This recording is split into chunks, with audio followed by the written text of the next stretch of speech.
Welcome to the Automation Unplugged podcast, the podcast for technology professionals, featuring leading industry personalities.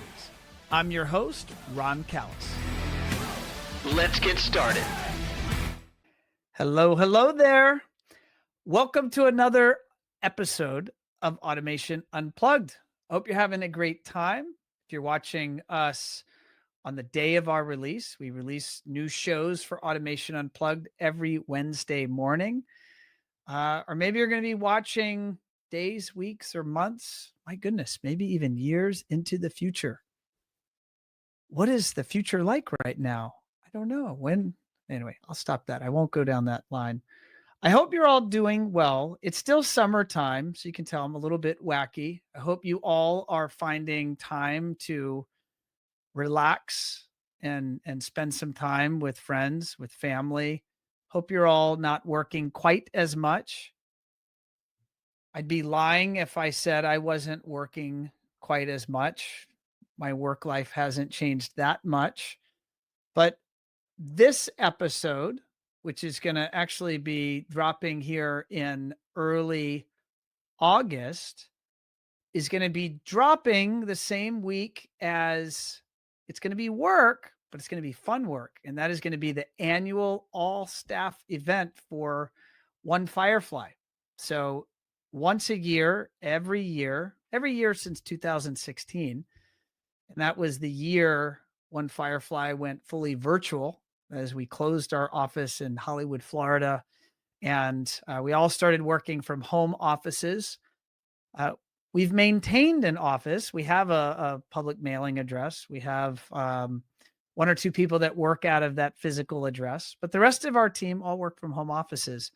So for us, it's really important. And I would say a very important element of our culture that we get together as a company, and we get together in the same space and time, and we fellowship, we have fun, we learn together. And that's actually going to be happening this first week of August 2025. This year, it's going to be in Indy. So if you're reaching out to your people at One Firefly, you might actually have a little bit of a slower reply this week. But I appreciate you giving us a little bit of grace and a little bit of patience because we are sharpening the blade. And we are working on improving so that we can provide better service to our industry and to our customers. So that's what's happening this week. But I know you're all here to listen to our guest. I have one of our industry's best with me today. And I'm very excited. Now, I'll get into the fact that he's returning and those exact time-based details. But this is a returning guest, and he really is fantastic. This is going to be David Warfel. He is a partner and advocate of light. That light can help you. And without further ado, let's go ahead and bring in David. And let's see how he's doing. Actually, let me change my view here so we see him large and in charge. There you are. David, how are you, sir? I'm doing great, Ron. How are you? I am well. As I turned the camera on and started recording, it was going a little bit sideways there. I was talking about the future you, the future me that's watching this, and like, what's the world like in that future? Then I was like, all right, let me just stop that. It's clearly the end of the day here that we're recording. How's your day been so far? My day's been really good. The air conditioning got fixed. Yesterday, I don't think I would have wanted to record this. It was a little warm in here. Oh my gosh. How many days did you have to go without air conditioning? 24 hours. So it wasn't very long, but it was a very hot night. It was a night of misery. I can't sleep. My goodness, if it's cooler, I'm a total air conditioning snob, but I can't sleep if it's less than 70 degrees in the house, or if it's hotter than 70 degrees in the house. Wow. Yeah. I sleep better when it's cold as well. Yeah. But it's fixed now? It's fixed, thankfully. Yes. Awesome. So David, this show is being released. I'm actually going to come over here and look on my calendar because, as everyone knows, I'm not spoiling the punchline. We are not necessarily recording on the same day of release. So we recorded a little bit in advance. But I want to say this show is going to release on August 6th on Wednesday. And I'm looking over here at my screen. Allison is going to tell me if I've nailed that. But the reason I'm pointing that out, and it's so important, is that you were last on the show on August 5th, 2019. So it's been almost exactly, we missed it by a day. It's been almost exactly 6 years. That was a different David Warfel. Like, I just say so much has changed in the last 6 years. We'll link to that show, that interview in our show notes. What do you recall, or what do you remember from that interview, or what life was like for you 6 years ago? That was really the start of Light Can Help You in the custom integration space and the start of our rapid growth. So I was holding on for dear life as the thing moved forward. So it was a fantastic time meeting people like you, meeting people in the industry, trying to figure out how to solve problems that that existed. That kind of stuff really gives me energy. So it was a fantastic stretch. And we were going remote. I know, as you were talking about earlier, when Firefly's remote, 2019 was the year we went remote, which was prescient. Made the next few years much easier for us. So a lot was going on. I don't know if I remember anything specifically from the recording, because I try to forget, because I know I said something stupid. So I don't try to forget. I just forget. In fact, I would argue I try to remember, but my brain doesn't cooperate as much these days. And I'm perfectly okay with that. I do my best, and that's all one can do. What I do, where the audience may have seen you and I, and then they may have heard some of your many words of wisdom. And that is, of course, in addition to the fact that you are a prolific educator in our industry. But you and I did collaborate recently. We collaborated with a handful of our fellow industry masterminds. And that was, we participated in a webinar just a little bit ago. And we had a bunch of really smart folks from the industry that you and I mastermind actually with regularly. And we were coming right out of the spring period of uncertainty with all the tariffs and all the uncertainty in the economy. And we pulled together a webinar, and there were 8 of us on the panel, and we fielded questions from the audience. And it was rapid fire, just try to deliver value. And it was really well received. We had almost 500 folks register for that webinar. Nearly that attend the webinar. It was frankly one of the best webinars we've ever run at One Firefly. And I was curious if you had any feedback from people that it talked to you about that, saw or heard any of the feedback from that webinar. The feedback was universally positive, and still coming as some of the snippets get released. I know One Firefly is doing that. Those go out and we get even more feedback from it. I think the viewers really recognized that while any of us could do a webinar, bringing us all together, there was a lot of firepower in the room, and people were really impressed that all of us came together. And that's the beauty of the mastermind group. It really just accelerates what each one of us can do, or augments what each one of us can do. So I learned from being in that group. I think everybody learns from being in that group, but together we have collected quite a bit of knowledge.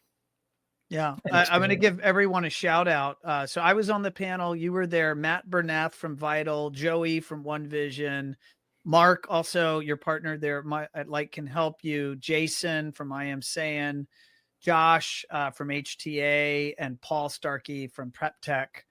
And I say Prep Tech. Paul is prolific. Paul's been in the industry for 30, 40 years, and Paul knows probably more than all of us combined. but so he was kind enough to join us as well. Now, we did that initial webinar on May 15th. So if anyone wants to check that out, I know we have that up on the One Firefly site. And what we'll do is we'll drop down in the comments, maybe a link if anybody wants to check out that webinar from May. But we are going to be, you and I and those same panelists are going to be doing this again on August 27th. And this is a shameless plug here on Automation Unplugged, but it's a shameless plug to solicit if there's any topics that anyone watching or listening would appreciate that we address in that webinar format. Again, there's no one on that stand or on that stage is selling anything or pitching or trying to promote their business. They're really trying to offer value and guidance. And we've solicited all of our content from the May event from the audience. We actually did a registration and solicited it in advance. And we're doing that again. So David, is there anything you want to mention in order to implore people to kind of tell us about maybe threats or opportunities in their business that they could serve up to us that we could try to assist with? Yeah, absolutely. The value of bringing all of these people together on the panel to discuss is that we have a lot of answers. Most of us have already made those mistakes in some form or another, and we've found solutions to them, and that's why we are where we are. So I would say everybody that's listening or watching this episode of Automation Unplugged is probably going to, after the episode, go back to work and deal with some issue and deal with some problem. And what I've found as being part of this group is that whatever that problem is, you might think it's a little problem, you might think it's a big problem, you might think it's something that nobody knows anything about. We bring it up in this group, and somebody is inevitably going to say, oh, I went through that in 2014, or I went through that in 2023, or I'm dealing with that now. Here's what we're trying. Here's what solution. So the more people bring us the questions, the more we can answer. And I don't know, maybe I won't answer any of them, but it doesn't matter because there's so many, there's so much experience in the group. So thank you, Dave. I appreciate and I agree with that. So if anyone's listening or watching and you want to contribute, we're collecting your questions that you'd like to see us field. Again, remember the date of the webinar is August 27th. It's going to be from 2 to 3 p.m. Eastern time. It will be live, technical glitches and all. Okay. I'm saying that so that I scare all those technical glitches away and it runs perfectly smooth and everyone's audio and video is working perfectly. And we will field all of our topics directly from everyone that submits. And we will drop the link to that survey. Again, we'll drop it into the show. The show's dropping on August 6th. And so please let us know if there's something top of mind and we'll try to get to it. All right. So that's the advertisement portion of our interview. David, in all of our Automation Unplugs, we go through the background story of our guest, right? I mean, I like putting you up on a stand and shining a light on you and helping our audience understand where you come from. And then we'll talk. I have a bunch of fun questions ready for you. I'm going to imagine maybe our listeners today in 2025, some of them maybe didn't listen to that episode 6 years ago. And so maybe they aren't familiar with your backstory. Can you kind of help us understand, where'd you come from? How did you ultimately land in this space? And you're such a prolific educator and thought leader on all things lighting. How did that come to be? Do you want the 3-hour version or the 6-hour version, Ron? I wouldn't mind, if I had a bourbon in hand, I might sit there and be ready for the 3-hour version. But our audience, everyone I know is probably listening to us on their drive to work, and maybe they don't have that long. So maybe, I don't know, the 10-minute version. So some of the key points I think that have led to where I am now. I'm definitely a creative type, but also a problem solver. And I think I like to blame my growing up on a farm in rural Illinois as some of the reason for that. You're out in the middle of nowhere, you have to create. There's there's not a lot going on. So you create, you imagine, you do those things. But also there's a little bit of that Midwestern, well, if you want it, you have to build it. You have to find the duct tape, literally. You have to put the thing together. And so there's kind of that weird mix of creativity and problem solving that happens to be a good fertile ground for lighting. And I'm also someone who probably has a shorter attention span than I should, but it's been fairly valuable, meaning I go after something and I really go after it for a while. And then I'm sort of bored with it and I go after something else. So I look back at the last, 30 years of professional life, and I started as an architect. I got my undergraduate degree in architecture. I worked for an architect. And then I thought, you know what? I think I'll build houses for a while. So I worked for a nonprofit, designing the houses and then building the houses. They were simple houses, but I learned how to put a house together, a basic house together. I led those construction crews. And then I thought, I'd like to take my theater hobby where I was doing lighting design, and I'd like to take that to the next level. So I went and I got a master's of fine arts in theatrical lighting design. And I immediately after that went to work for an architectural lighting designer. I put those two things together, architecture and lighting. And I was theatrical lighting is different than architectural lighting. Oh, absolutely. Very different. Yeah. We use different tools. There's different reasons. It's all temporary. We use a lot of color.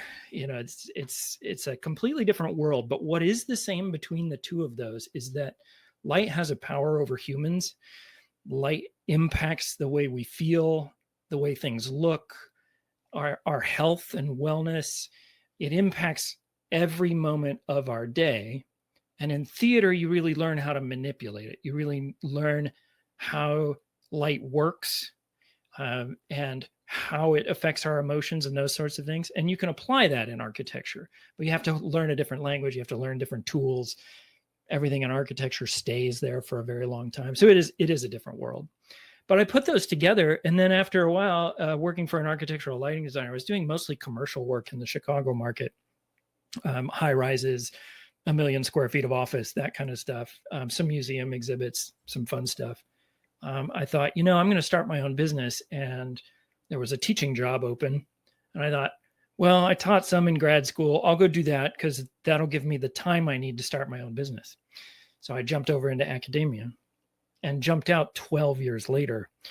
I had always been doing architectural lighting and teaching in the theater program and teaching architectural lighting as well.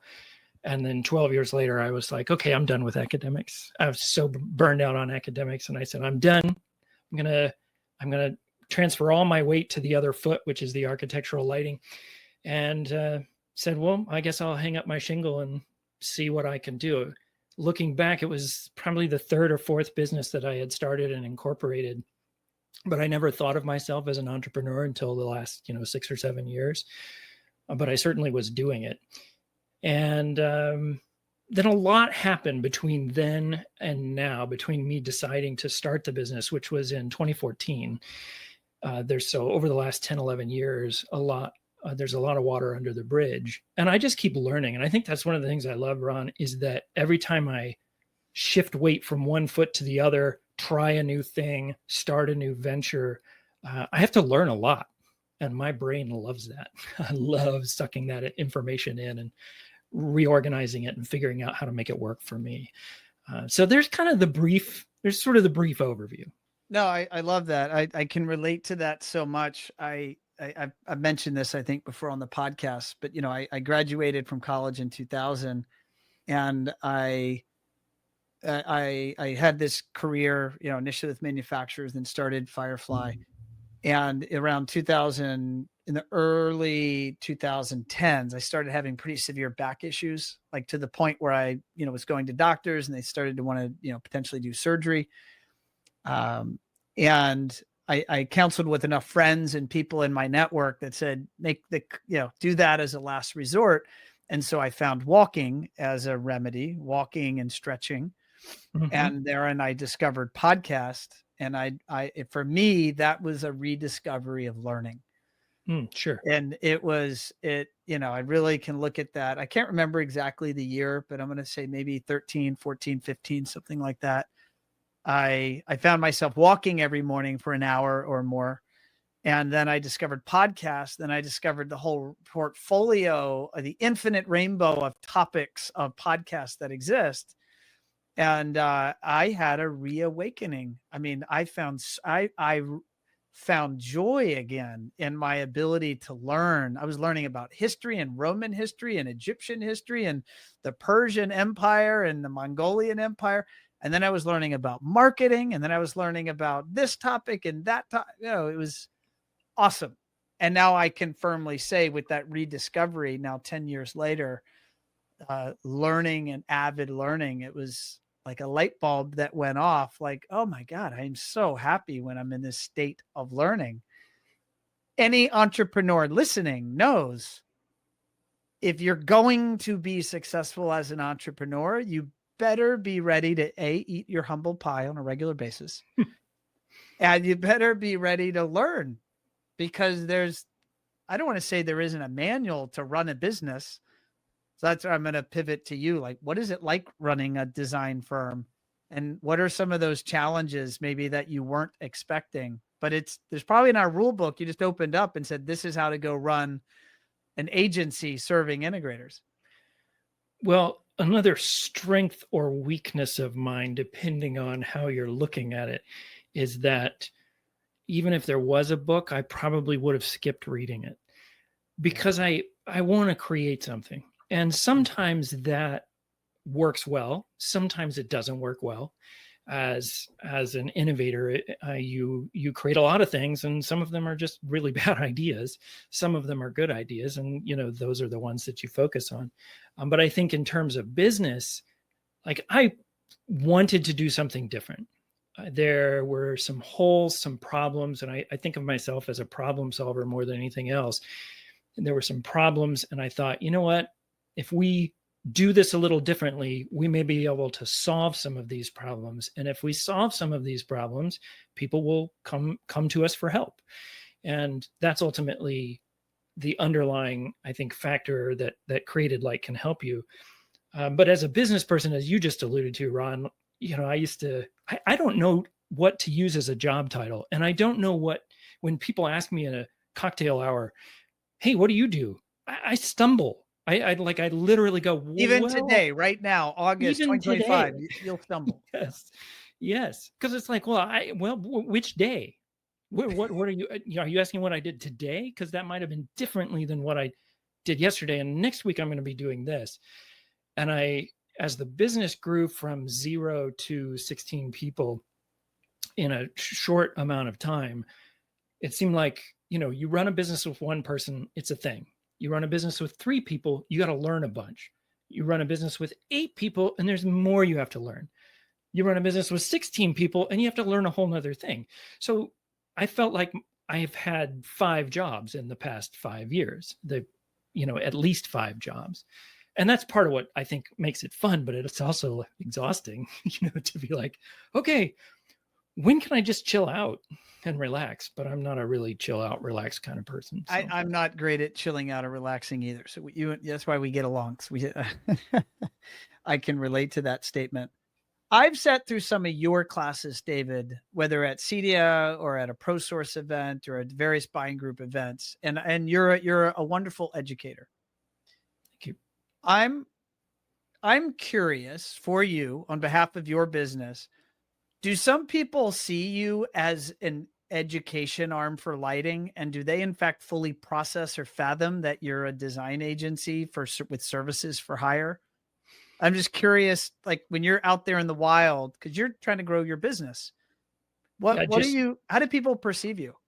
I wish I knew somebody who was good at marketing, Ron. So we've done a pretty terrible job at marketing ourselves. It hasn't been a huge issue. I don't know that I agree with that, by the way, but I'll let you run with it. I had a manufacturer that we work with, on a regular basis just this year, ask me whether more of my revenue comes from the education side or more of my revenue comes from the design business.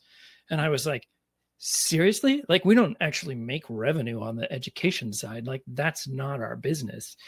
It's the thing we do because we, that is our marketing in essence, in many ways.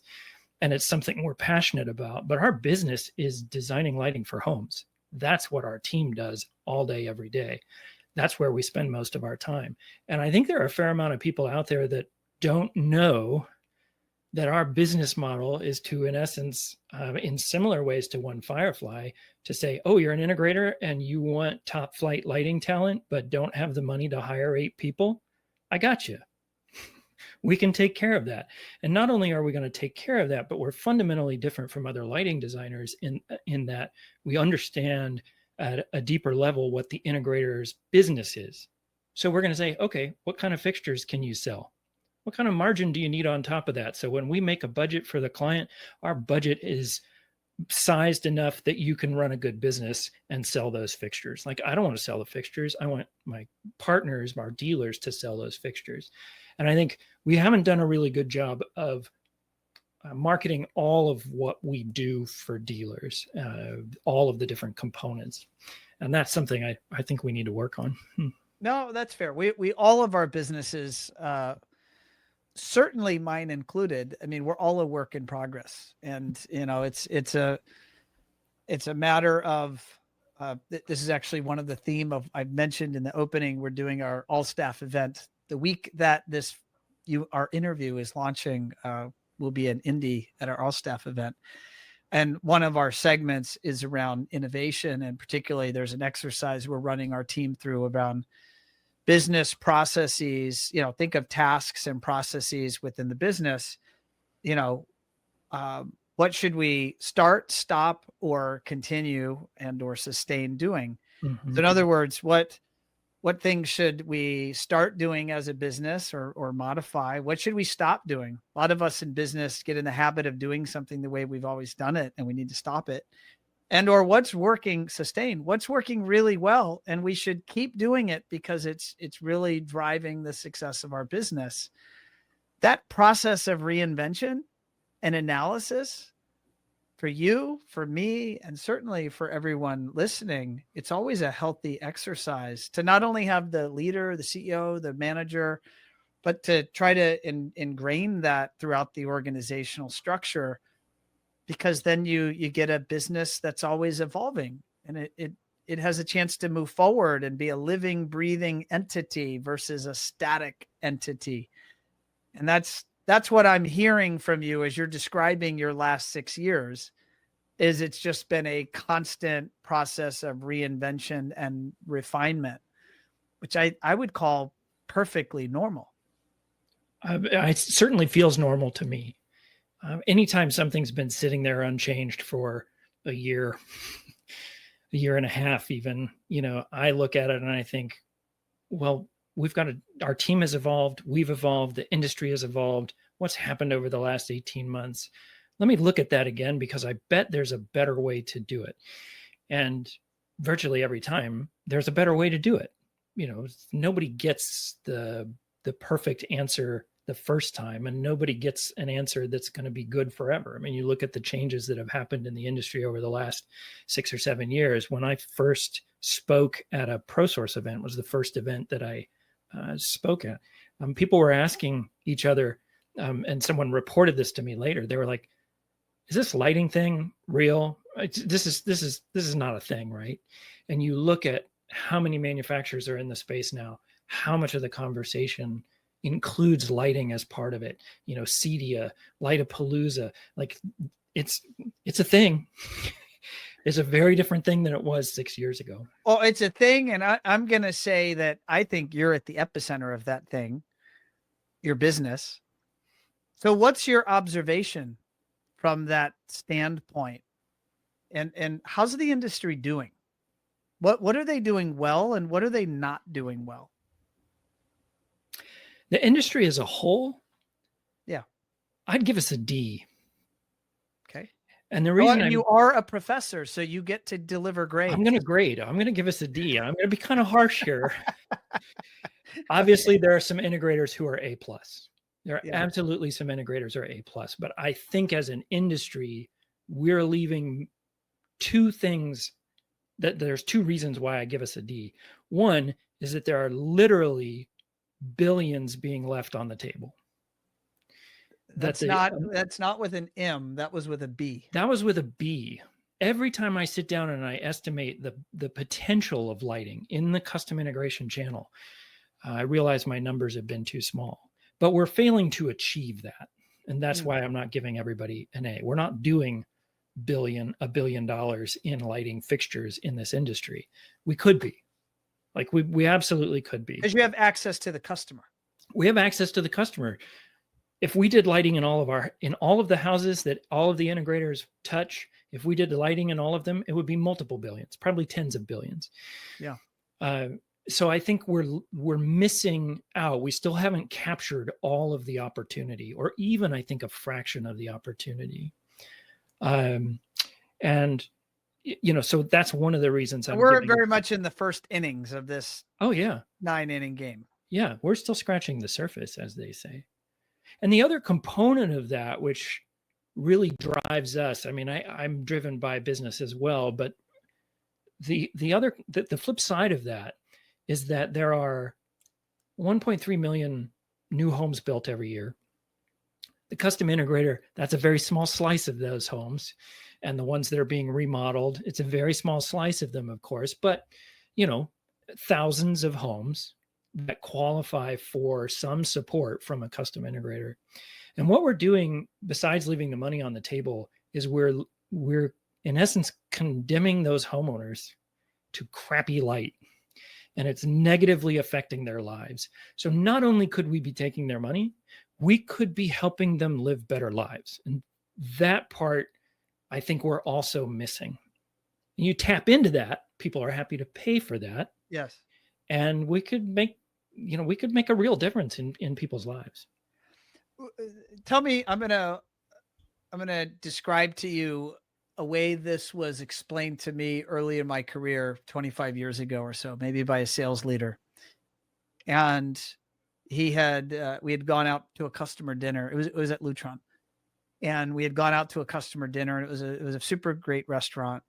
And when you walk into a super great restaurant, really nice, classy joint, you feel different when you walk in the space. But to the novice, they don't know exactly why they feel different. And I would put me in that category 25 years ago. I was very much a novice. I had no idea. But what I was made aware of by someone pointing out and helping describe what I was observing, what I was feeling, is they pointed out the lighting in the space. And they pointed out the fact that there were highlights and there were shadows and there was appropriate task lighting on the dinner setting, but yet the room felt dark, but yet the art was appropriately spotted. And when the room transitioned over the course of the evening, you didn't even realize it, but the room was actually now darker, but you never saw the lights change. Whereas when you're in a less sophisticated restaurant, you see that abrupt change that happens at dinner time because someone's back there turning the knobs of the dimmers. And it's just so everyone stops talking. They're like, what just happened? Are they kicking us out of the restaurant? Is it time to leave? And then just go back to that flip side, a poorly lit restaurant. It just doesn't feel great. I don't want to name any names and call any restaurants out, but there's just certain places that, let's just say, feel rather cold or uninviting. Well, what's the difference? It's lighting.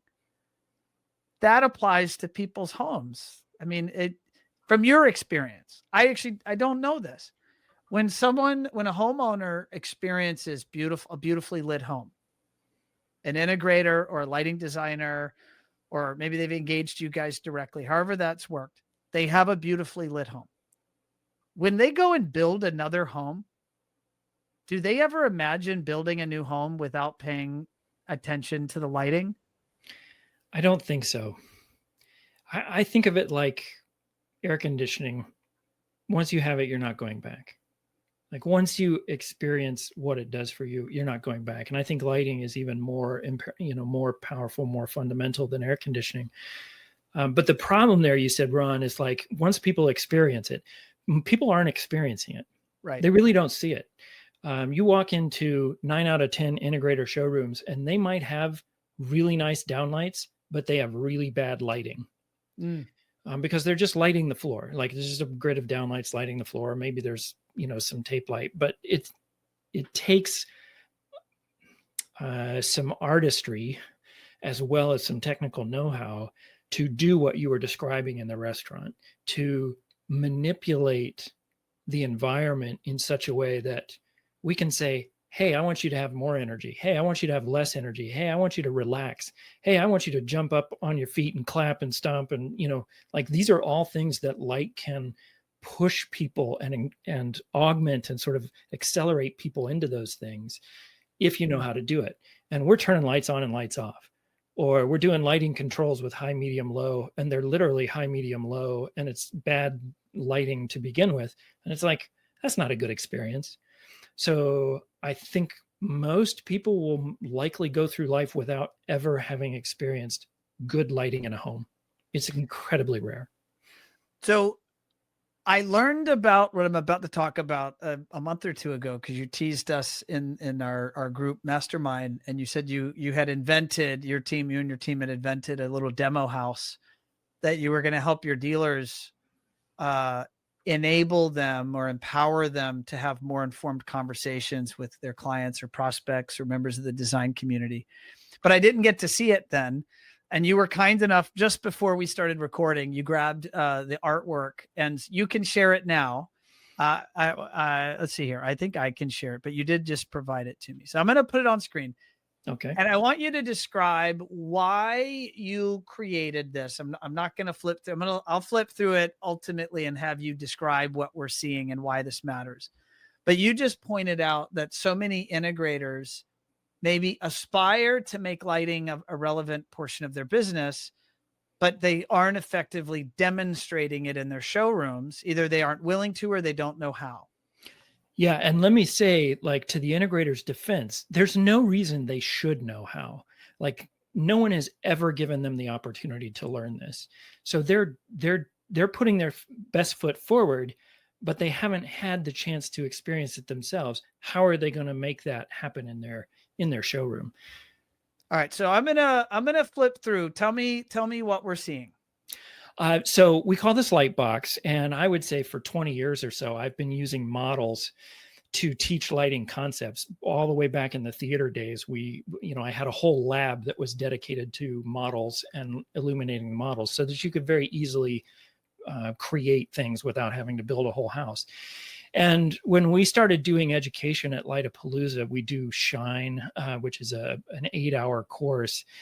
We knew that we needed to be able to demonstrate things. And so a couple of years ago, we built our first, prototype light box for that event. And when we brought this one to the father of this one, I guess, to Shine this year at Lightapalooza, people just were like, hey, can I buy that? Can I buy that? Can I buy that? The participants, who are all custom integrators, were asking to purchase it. And they wanted to purchase it. They kept giving us reasons to sell it and reasons to use it. They were like, hey, this thing is so small, I can put it in my car and I can take it to my client's house. And I can put it on their coffee table and I can say, here's why you need better lighting. And then another integrator is like, hey, if that's portable, I can take it to an architect's office. And they're all going to love it because it's miniature. This is 1/12 scale. You're looking at something that the opening is 12 inches tall by like 24 inches, 25 inches wide. And, they kept giving us ideas. And so we said, okay, well, we're not in the business of producing these things, but if there's enough interest, we could do a limited production run this summer. And there was enough interest. So we started building them. What you're seeing now is bad lighting. This is what everybody has: disc lights, wafer lights, LED trims. We've seen it in $10 million houses, $15 million houses, and almost every $2 million house or $3 million house has this. And so we demonstrate this is why it's painful. I mean, you can even tell by just looking at the photograph. It's painful to look at those lights because it's overwhelmed the camera sensor, and that's exactly what it does to our eyes. So by building it and then by pre-programming it with scenes, we can show sunrise, and then how we bring that sunrise indoors by bringing on electric light in the next image. It's like we can talk somebody through the course of a day and show them how light could support their natural rhythms and what they do in the house and help them live better lives. So that's why we made it. And we just started shipping last week, I think. So they're getting into our dealers' hands now. All right. So this is sunrise. Yep. And now I'm going to go to the next scene. Yep. And, obviously I don't want to talk about every one of these scenes, right? We'd be here all day. But if you go back to the previous slide, what we don't understand as humans is that, okay, well, I've got windows, right? But if you were living in a tent or living outside, you would not have light from one side. You'd have it from four sides and the ceiling. If you covered your entire house with windows all the way around, that's the natural light that the body needs. So when you click into the next slide, what we're doing is saying, we'll bring that sunlight indoors for you so that you get the more of the benefits of it, but you can still have a ceiling and you can still have walls and you can still have cabinets and all of the things that we want in our homes. So having this set up that way, we can toggle back and forth and we can go through a whole day and we can talk through evening and all of those components. I think it's beautiful and stunning as a tool for demonstration. And just to get into the logistics, when you're selling these as kits, it's the model, which, I mean, for those people listening to the podcast, it's like a living room with a fireplace and a kitchen. So an open space floor plan, but it's like, you have to stare at it because you think maybe this is a picture of a real space, but you're like, wait a second, maybe this is not, maybe it's a model. But it's real, but it comes with the electronics. I see a hunk of electronics here, a control pad of some type up front. It's inclusive of all of the electronics and the lighting, so it's turnkey. Yep, absolutely. You literally plug it in and push a button and you're ready to tell a story. That's I'm clicking through the screen, the different scenes now. David has mentioned he's not gonna by default talk us through each and every one of these, although I'm sure if you reach out to him directly, he'd be happy to. He or a member of his team. What has been the result? You said you have started delivering these out into the field. This thing looks incredibly intricate. I think every dealer should have this, but you can't, I mean, you're not going to make these at scale. You're not going to make hundreds or thousands of these things. No. That's not my business. I was to say that's a different business. Yeah. I suppose we need to find somebody that wants to produce them, but I've got other things on the roadmap, as they say. But it's been fun to do. That's if you're one of the few dealers that do get your hands on one of these things, I almost think for you, David, like putting this thing inside of a case and making dealers can lease it out or something. Maybe that's a way to do this at scale and get it moved across the industry without everyone needing to own it. Oh, no, that's an interesting idea, Ron. There you go. We'll have to brainstorm offline and okay. Yeah. See if there isn't another idea there. How do you get your name on the wait list now? Yeah, get your name on the wait list now. Well, I know that's going to be a hard thing for you to necessarily do at scale, but I thought that was so beautiful. We had a lot of fun. It turned out way better than we thought. So how do we ramp the knowledge? I'll just say, if you're an integrator and you're listening or you're watching, which means you're tuned in and you're working on your business because you're looking to learn from the smart people like David in our industry. You're listening to Automation Unplugged, and they want to grow or scale their business. I'm going to imagine you challenge me. There's not a lot of native or ingrained knowledge about architectural lighting, design and specification native inside of these integration businesses. So it's hard, whereas they may know about audio and video and all of the control and the topics that they practice every day. But they don't, maybe many of them, because lighting is so new for our industry, have that native knowledge in-house. How does our industry scale if it's hard for them to scale internally? Like it's a natural bottleneck for the whole channel, at least for the foreseeable future. I think it's one of the limiting factors in why we're not doing $1 billion in sales, is that knowledge is difficult to get. And, I should have seen this earlier. I did a 4-year bachelor's in architecture. I got a master's of fine arts in theatrical lighting. I've done, I learned a lot. I didn't know how to light a house after all of that. I didn't know what was good and what was bad. I had some knowledge, but there's a problem with all the lighting education that's out there, including the lighting education that Light Can Help You offers and has created. Like, we've done a lot. We created the lighting technology certification for ProSource. We do Shine at Lightapalooza. We've done hundreds of hours of education. There's a problem with all of that. And the problem with all of that is that this is not something that people learn in a classroom. The entire residential lighting industry is really, the bottleneck there is that if somebody wants to become an expert in residential lighting and design and the implementation of it, they really have one option. And that one option is to go work for an elite lighting designer for, 5 years, 10 years, whatever it takes. And that elite lighting designer mentors them. So it's really an apprenticeship model profession, and you can't scale an apprenticeship model profession. Those lighting designers out there who, are big names in residential lighting, there's a few, there's, half a dozen or so, or a dozen. They don't want 100 interns. They don't want to train their competition.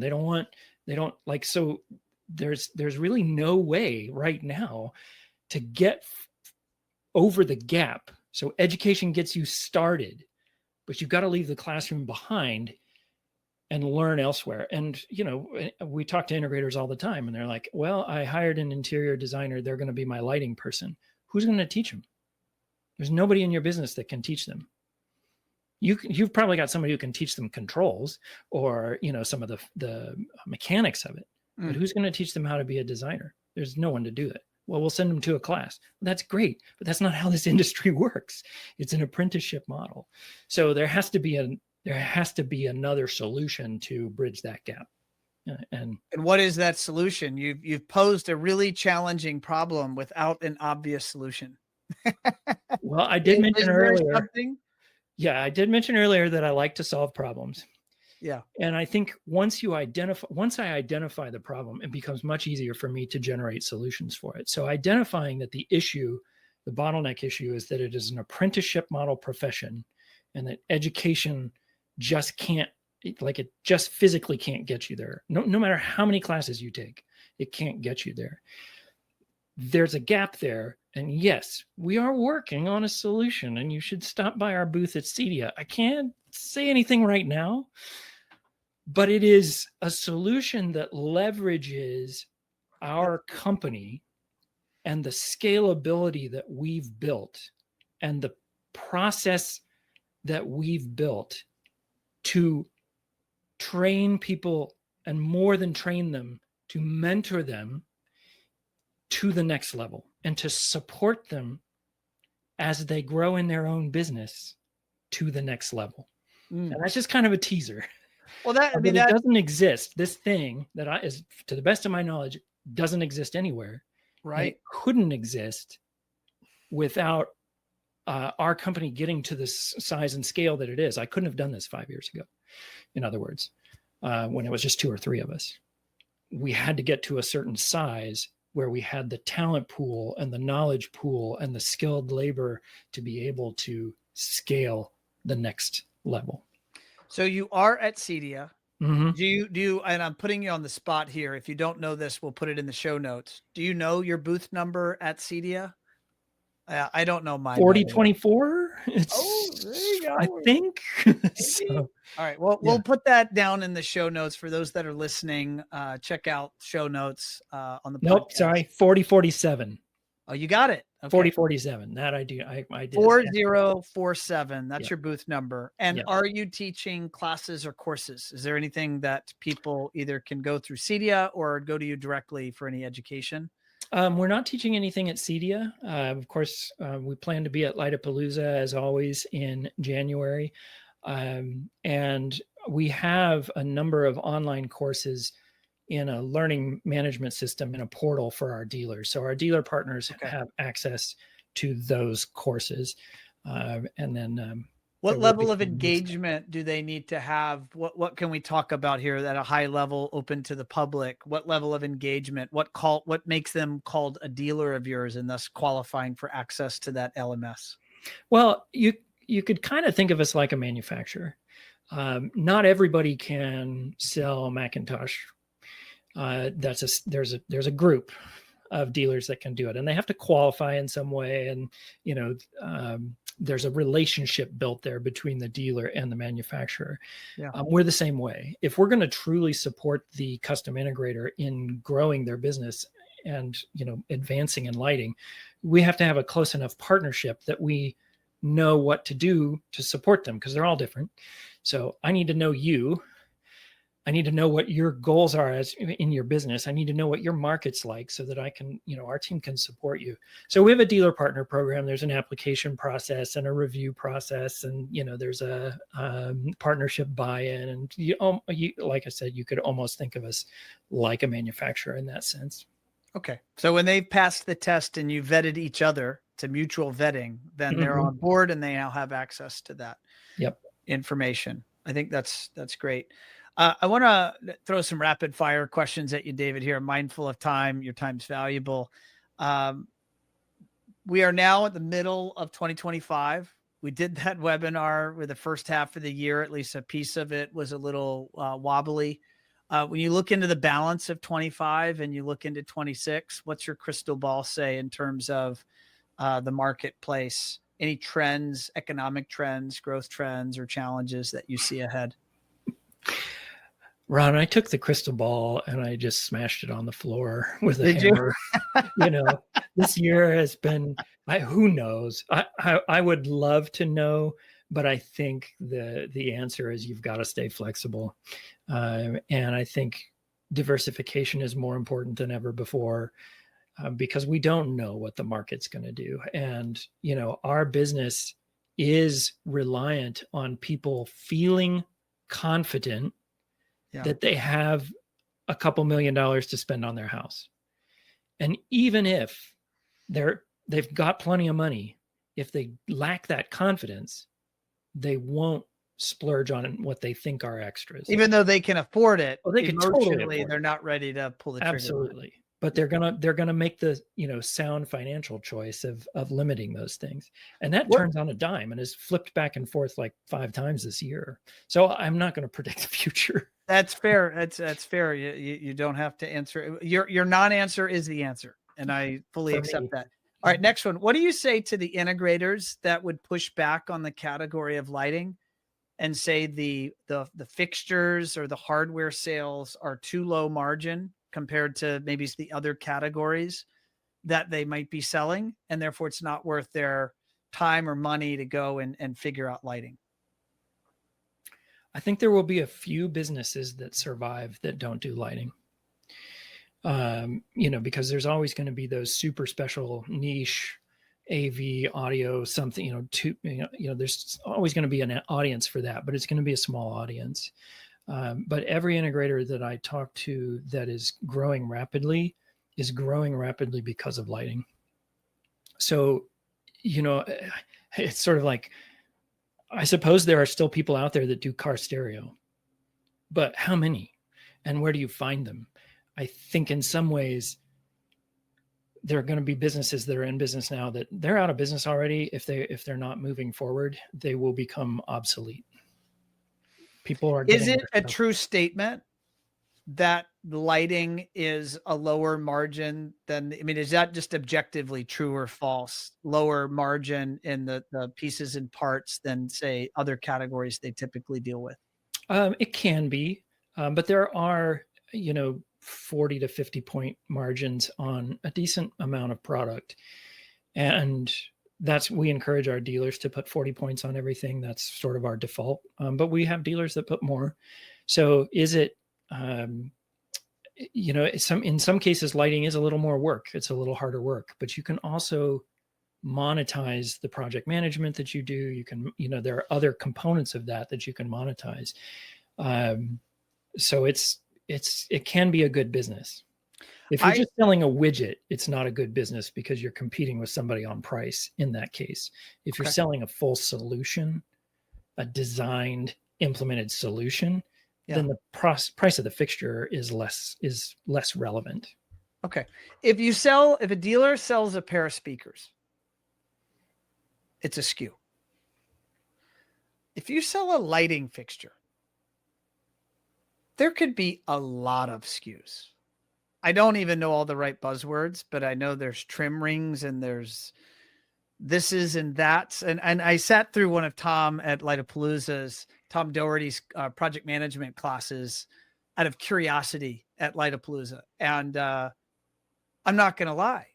He appropriately terrified me and some in the audience about the complexities of lighting. Not to scare people, but to prepare them. I believe in yin and yang and good and bad. And yes, lighting is a world-class opportunity. And yes, there are things you're going to need to learn.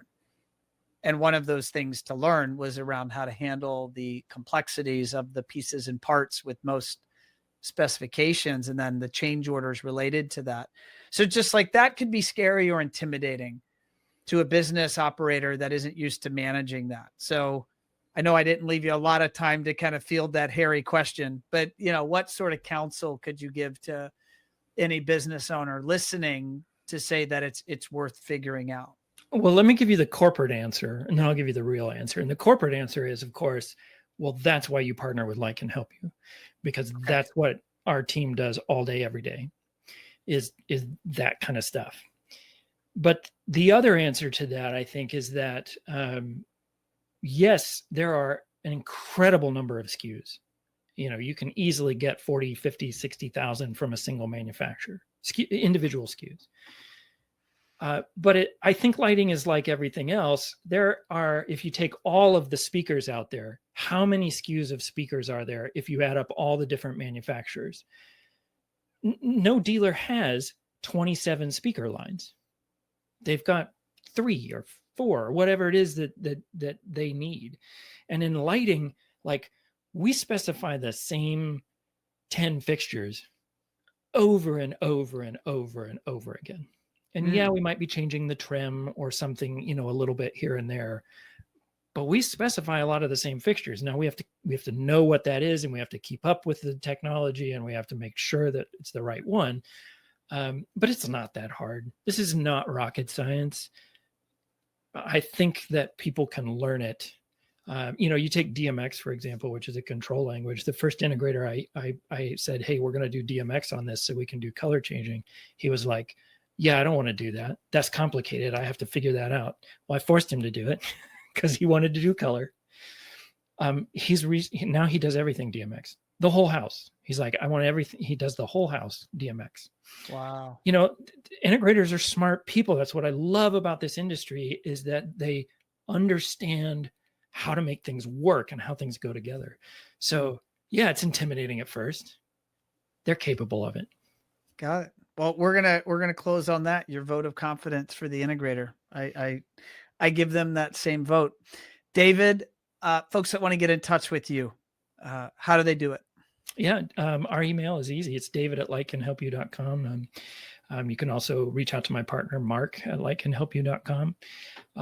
We're online at lightcanhelpyou.com. So it's fairly easy to get a hold of us. I'd give you my phone number, but I never answer it. So I'm the same way, man. It's spam calls are so out of control now. I don't think I ever answer the phone unless I know exactly who it is. Otherwise, it's out of control. You also do a lot of blog writing. Where could people go and read when you're throwing down knowledge? Languageoflight.blog is the blog. And that's just sort of like my playground. Because it's my space, I can do whatever I want. I can write whatever I want.